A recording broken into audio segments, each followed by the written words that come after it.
बिस्मिल्लाहिर्रहमानिर्रहीम। अस्सलाम वालेकुम students, welcome to all of you. उम्मीद है कि आप सब खैरियत से होंगे। आज का हमारा जो टॉपिक है वो है डेटिव कोवेलेंट और या फिर coordinate covalent bond. Dative covalent bond या coordinate covalent bond. Covalent bond जब भी आए तो आपने समझ जाना है कि शेयरिंग है इन्वॉल्व है। अगर तो सिंपल कोवेलेंट बॉन्ड है तो शेयरिंग जो है वो म्यूचुअल है। अगर कोऑर्डिनेट या डेटिव का वर्ड साथ में मेंशन है तो इट मीन्स डैट जो शेयरिंग है वो वन साइडेड है। कोऑर्डिनेट कोवेलेंट बॉन्ड क्या है? ऐसी एक टाइप है कोवेलेंट बॉन्ड की ही, मीन्स कि शेयरिंग है इसमें, लेकिन इसमें होता क्या है कि ये वन साइडेड शेयरिंग होती है। टाइप है कोवेलेंट बॉन्ड जिसमें क्या होता है जी, बॉन्ड पेयर जो कंप्लीट बॉन्डेड इलेक्ट्रॉन पेयर है, जो बॉन्डेड पेयर होगा इलेक्ट्रॉन्स का, वो डोनेट करेगा सिर्फ एक बॉन्डेड एटम।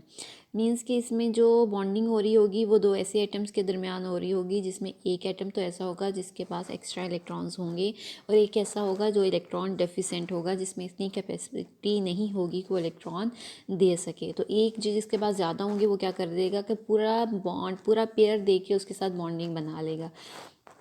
इस टाइप की जो बॉन्डिंग जिसमें वन साइडेड शेयरिंग हो रही होती है इसे कहते हैं डेटिव कोवेलेंट बॉन्ड या फिर coordinate covalent bond.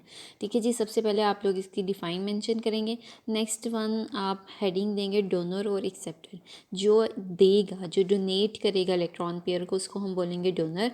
And the atom which accept the electron pair, जो इलेक्ट्रॉन पेयर को एक्सेप्ट करेगा उसे हम क्या कहेंगे? एक्सेप्टर। जो डोनेट करेगा उसे हम कहेंगे इलेक्ट्रॉन डोनर, और जो एक्सेप्ट कर रहा होगा उस पेयर ऑफ इलेक्ट्रॉन्स को तो उसे हम क्या बोलेंगे?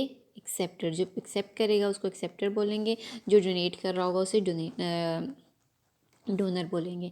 नेक्स्ट आता है जी इसकी रिप्रेजेंटेशन। हेडिंग देनी है रिप्रेजेंटेशन की। फर्स्ट हेडिंग आपकी डेफिनेशन की आएगी। सबसे पहले यहाँ से कोऑर्डिनेट कोवेलेंट बॉन्ड की जो है वो डिफ़ाइन की हेडिंग आएगी। अब डिफ़ाइन की हेडिंग के बाद जो सेकंड हेडिंग आएगी वो किसकी आएगी? मेंशन करेंगे आप डोनर एटम और एक्सेप्टर एटम। डोनर और एक्सेप्टर की हेडिंग बना के आप इनको सेपरेट कर लेंगे। नेक्स्ट जो हेडिंग आएगी वो रिप्रेजेंटेशन की हेडिंग आएगी। यहाँ से स्मॉल एरो से जो आपने हेडिंग देनी है, यहाँ मैं मेंशन नहीं कर रही, आपने यहाँ लिख लें आप अपनी बुक्स पे रिप्रेजेंटेशन। ये मैं लिख रही हूँ, पूरी स्पेलिंग नहीं लिख रही।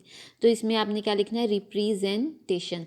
तो रिप्रेजेंटेशन किस तरह से होती है? Small arrow is usually use to indicate the atom and the pair of electron being donated. जो हेड है वो किस तरफ होना चाहिए? एक्सेप्टर की तरफ। जो टेल है जो दे रहा है उसकी तरफ होनी चाहिए।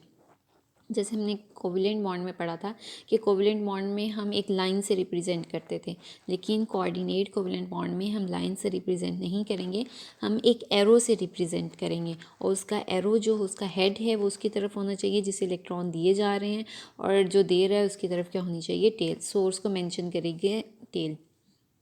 नेक्स्ट वन है जी the non bonded electron pair available in an atom. कहते हैं समटाइम ऐसा होता है कि कुछ मॉलिक्यूल्स ऐसे होते हैं जिनमें लॉन पेयर अवेलेबल होता है या नॉन बॉन्डेड जिसने बॉन्ड नहीं बनाया होता है। जैसे कि अमोनिया के केस में नाइट्रोजन पे एक लॉन पेयर अवेलेबल है। और कहते हैं जैसे ही एक प्रोटॉन अप्रोच करेगा अमोनिया के मॉलिक्यूल को, तो उससे के अप्रोच करने से क्या हो जाएगा कि ये जो अमोनिया के पास लॉन पेयर है ये क्या करेगा? उसके साथ शेयर करवा लेगा, वो पूरे स्फीयर पे चार्ज आ जाएगा। एक ये मेंशन करना है एरो से, और दूसरा इनको ब्रैकेट्स में मेंशन करना है इस बॉन्ड को।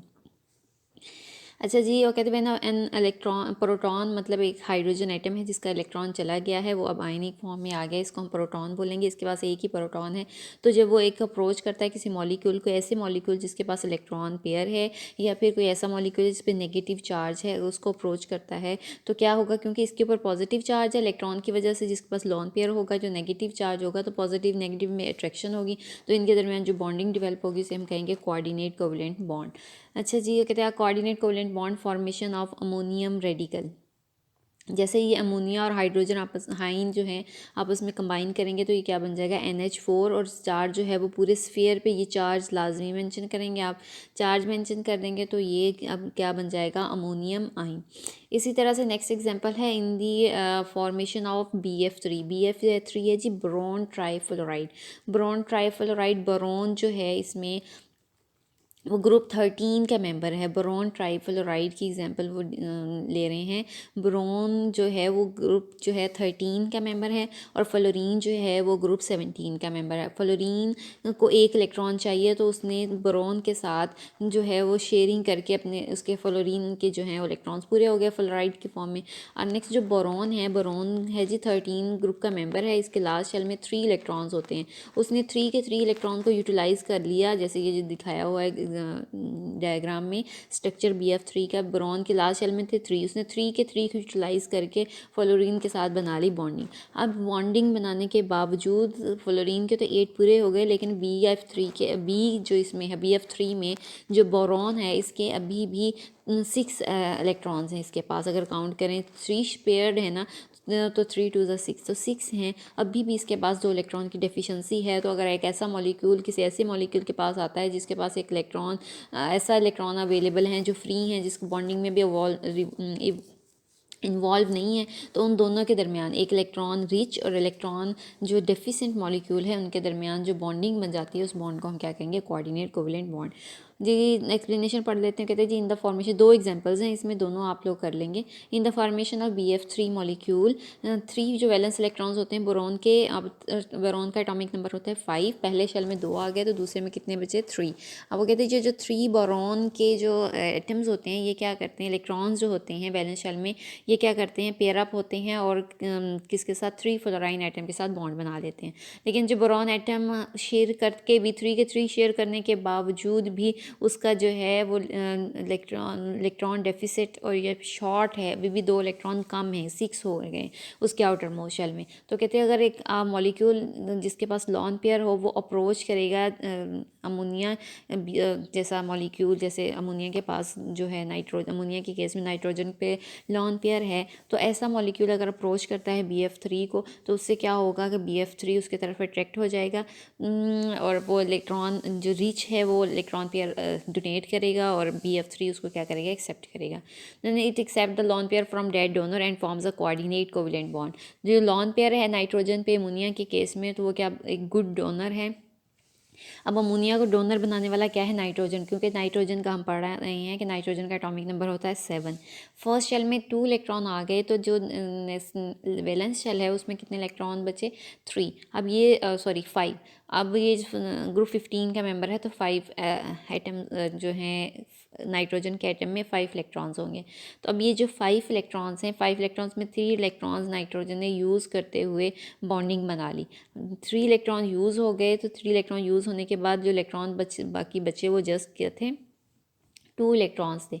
अब जो नाइट्रोजन अमोनिया मॉलिक्यूल है वो अपने 2 इलेक्ट्रॉन जब डोनेट करेगा BF3 को, तो डोनेट करके उनके दरमियान जो बॉन्डिंग डेवलप होगी उस बॉन्डिंग को हम क्या कहेंगे? Coordinate covalent bond. तो जी आज का हमारा ये था। इसमें आपने मेंशन जो चीज पॉइंट्स याद रखने हैं, सबसे पहले डिफाइन आएगी, फिर डोनर एक्सेप्टर की डिफाइन, फिर रिप्रेजेंटेशन, देन एग्जांपल्स के केस में अमोनिया आयन की एग्जांपल, और ये BF3 एक एग्जांपल, और ये बात याद रखनी है, एरो लाजमी मेंशन करना है, और ये जो बॉन्ड है उसको ब्रैकेट्स में मेंशन करना है। That's all about the topic. इंशाल्लाह नेक्स्ट लेक्चर में हम नेक्स्ट टॉपिक को डिस्कस करेंगे। Thank you so much. फ़ी अमानिल्लाह। अल्लाह हाफिज़।